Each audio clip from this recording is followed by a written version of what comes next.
Hey guys what's up. तो ये video है क्या क्या ज़रूरतें पड़ेगी अगर आप गेट 2021 के लिए अपेयर कर रहे हो सकता है आपकी ब्रांच कोई भी हो, पर ये वीडियो आपके लिए सभी के लिए बेनिफिशियल है क्योंकि इसमें मैं बहुत सारी इंपॉर्टेंट बातें कहने वाला हूँ जो भी मेरे एक्सपीरियंस कहता है, जो भी मैंने अपने इंस्टीट्यूट से जाना है, जो भी मैंने यहाँ पे जो बच्चे पढ़ रहे हैं उनसे जाना है। ठीक है, तो आईआईटी बॉम्बे गेट 2021 सेट करने वाला है, तो उसी के इस बेसिस पे मेरी एनालिसिस होगी, कुछ मेरी एनालिसिस होगी और कुछ मस्ट नो सिचुएशंस हैं वो मैं आपके सामने रखूँगा।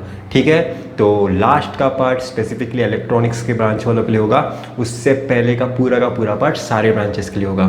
ठीक है, तो सबसे पहली ज़रूरत की चीज़ होगी, अगर आप सेल्फ स्टडी कर रहे हो सकता है आपकी ब्रांच कोई भी हो, उसके लिए आपके लिए सबसे ज़रूरत की चीज़ आपकी है प्रीवियस ईयर क्वेश्चंस। और प्रीवियस ईयर के क्वेश्चंस आपको वेबसाइट में आके नहीं ढूंढने।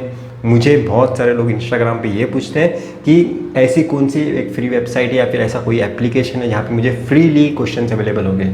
क्यों आपको क्वेश्चंस ढूंढने हैं जब भी आपको क्वेश्चंस देखने के बाद पता है बहुत सारे क्वेश्चंस के आपको सॉल्यूशन की नीड होगी। ठीक है, गेट के क्वेश्चन सॉल्व करना इतना ज़्यादा आसान नहीं होता, इसलिए आपको सॉल्यूशन की बहुत बार नीड होगी।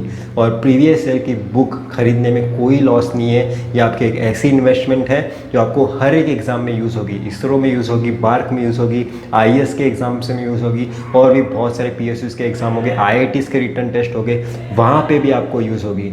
तो प्रीवियस ईयर की बुक का इन्वेस्टमेंट एक बहुत ही अच्छा इन्वेस्टमेंट है जो कि सभी ब्रांचेस के सभी बच्चों को करनी चाहिए। इसमें आपको कोई डाउट मत रखना कि प्रीवियस ईयर के क्वेश्चंस का आपका इन्वेस्टमेंट वेस्ट जाएगा।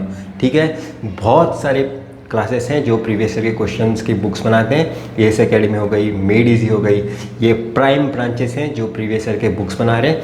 तो बाकी के ब्रांचेस में मैं ट्रस्ट नहीं करता क्योंकि हो सकता है उनका मटेरियल बहुत ज़्यादा देखने में विजुअली बहुत ज़्यादा प्रेजेंटेबल हो, पर सॉल्यूशन में जो एक मेथड होती है, जो इजी मेथड होती है, जो इजी मेथड नहीं बोलूँगा, जो कंपटीशन में फटाक से सॉल्व करने वाला जो अप्रोच होता है ना, वो इन्हीं दो क्लासेस में ज़्यादा मुझे पाया गया है, इसलिए मैं यही दो क्लासेस आपको सजेस्ट कर रहा हूँ। ठीक है, तो ये एक मस्ट नो सिचुएशन है और मस्ट आपके पास होने वाली सिचुएशन है। सिचुएशन नहीं, बुक है जो आपको लेनी ही चाहिए। और एक बुक है जो एस एकेडमी की बहुत ज़्यादा पॉपुलर है, हाल ही के सालों में आई है, 1000 एक्सपेक्टेड क्वेश्चंस।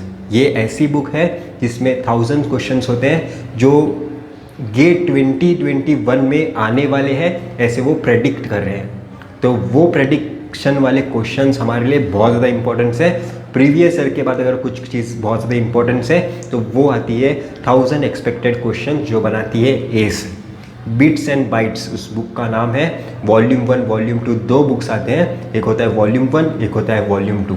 ये दोनों बुक्स बहुत ज़्यादा इंपॉर्टेंट है क्योंकि इन दोनों बुक्स में पहले बुक में कुछ सब्जेक्ट कवर होंगे, दूसरे बुक्स में कुछ कवर होंगे, और ये चैप्टर वाइज आपको नहीं मिलेगा। ये बुक आपको तब सॉल्व करना है जब आप नवंबर के मंथ में पहुंचोगे, जब आप दिसंबर के मंथ में पहुंचोगे और सिर्फ गेट एग्जाम के लिए 1-2 महीने बचोगे।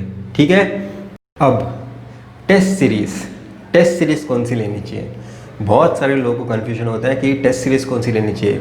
नाम तो एस एकेडमी का पड़ा है, मेड इजी का भी पड़ा है, फिर भी हमें दोनों क्लासेस में से सिर्फ एक ही टेस्ट सीरीज़ अगर लगानी होगी तो कौन सी लगानी चाहिए।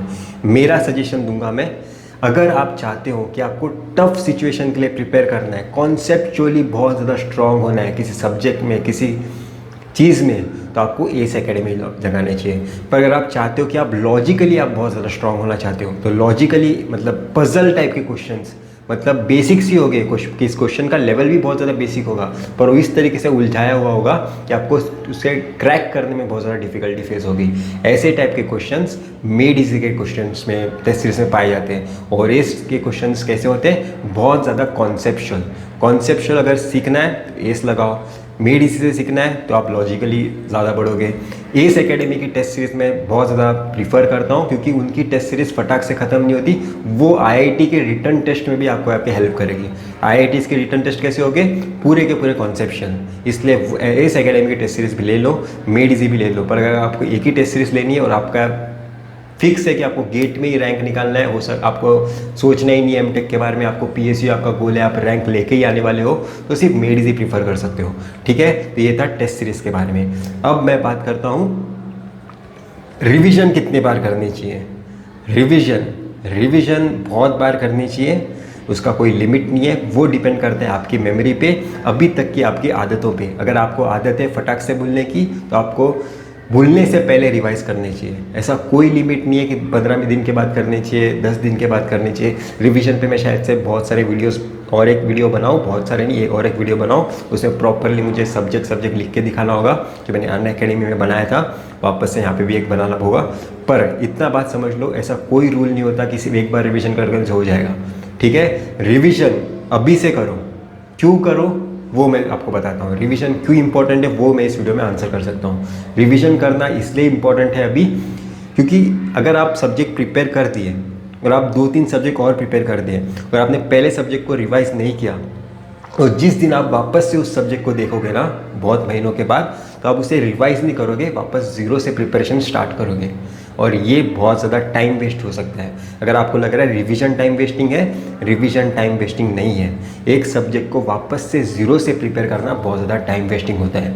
अगर आप अभी से स्टार्ट कर रहे हो ज़ीरो से और आपका गोल है गेट 2021, तो आपके लिए तो रिवीजन बहुत ज़्यादा इंपॉर्टेंट रोल प्ले करेगी। क्योंकि अगर आप नवंबर के मंथ में जाके वापस से वही सब्जेक्ट ज़ीरो से स्टार्ट करोगे, क्योंकि आपने रिवीजन की नहीं होगी, तो आपकी वो रिवीजन नहीं होगी, वापस से प्रिपरेशन होगी। नवंबर के दिसंबर के मंथ में क्या करना है, शॉर्ट टर्म रिवीजन। अभी क्या करना है, long term revision. Short term revision मतलब क्या, फटाक से रिवाइज करने की एबिलिटी बढ़ जाएगी। वो एबिलिटी कैसे बढ़ेगी, जब उससे पहले बहुत बार रिवाइज किया होगा, आपके मेमोरी में इतना ज़्यादा वो स्टोर हो चुकी होगी सारी की सारी चीज़ें कि आपको नवंबर और दिसंबर के मंथ में बिल्कुल भी डिफ़िकल्टी नहीं होगी। ये थे कुछ चीज़ें जो मैं चाहता हूँ कि आपको पता होने चाहिए। ऑफ कोर्स आपको वर्चुअल कैलकुलेटर अभी से यूज़ करना है, नवंबर के मंथ में यूज़ करने से कुछ नहीं होगा। और टेस्ट सीरीज़ अगर आप जुलाई से प्रिपरेशन स्टार्ट कर रहे हो, तो आप डायरेक्टली मॉक टेस्ट दे देना। आपको कोई सब्जेक्ट टेस्ट, कोई चैप्टर वाइज टेस्ट देने की ज़रूरत नहीं है। आप एक्सपेक्टेड क्वेश्चंस सॉल्व करना स्टार्ट कर सकते हो बेस एकेडमी के बिट्स एंड बाइट्स में से। पर अगर आप रिपीटर हो, कितने साल से रिपीट करते हो वो मेरा इशू नहीं है, वो इम्पोर्टेंट टॉपिक भी नहीं है। कितने साल से प्रिपेयर करते हो उसके इर्रेस्पेक्टिव, आपको अगर आप रिपीटर हो तो आपको बहुत बार बोल रहा हूँ, बहुत सारे टेस्ट देने हैं।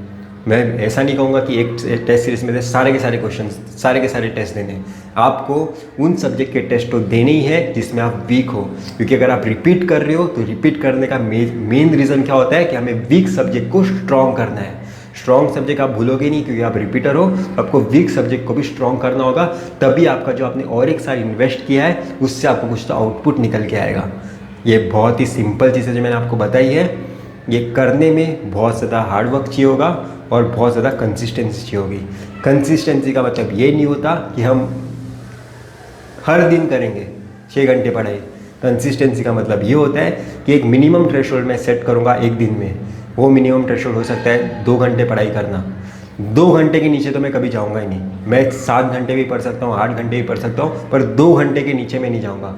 2 से 8 घंटे के बीच में मैं कभी भी वैरी करते रहूँगा। इसे कहते हैं कंसिस्टेंट। कंसिस्टेंसी एक ऐसा अमाउंट क्वांटिटी है जो मैं एवरेज ऑन एन एवरेज बताता हूँ। कोई भी टॉपर अगर आपको बोल रहा है कि वो कंसिस्टेंट था थ्रू आउट द ईयर, मतलब वो ऑन एवरेज कंसिस्टेंट था, एक ही डीसी वैल्यू नहीं वो पकड़ के बैठा था। ठीक है, ये बहुत सारी सिंपल चीज़ें मैंने आपको बताई है। एक मिनिमम थ्रेशोल्ड सेट करो, उतने घंटे तो पढ़ना ही है, उसके नीचे कभी भी नहीं आना है। अगर आपको लग रहा है कि ये वीडियो आपको काफ़ी ज़्यादा हेल्पफुल था, आप इसे शेयर कर सकते हो और कमेंट करके मुझे बताओ कि आपको वीडियो कैसा लगा। और मैं इंस्टाग्राम पे भी काफ़ी सारे पोस्ट डालते रहता हूँ मेरे एक्सपीरियंस के बारे में, गेट 2018 के बारे में और एमटेक के मेरे एक्सपीरियंसेस के बारे में, रिसर्च के बारे में। तो आपको काफ़ी ज़्यादा हेल्प मिलेगी, मोटिवेटेड रहोगे तो आप मुझे इंस्टाग्राम पर फॉलो कर सकते हो।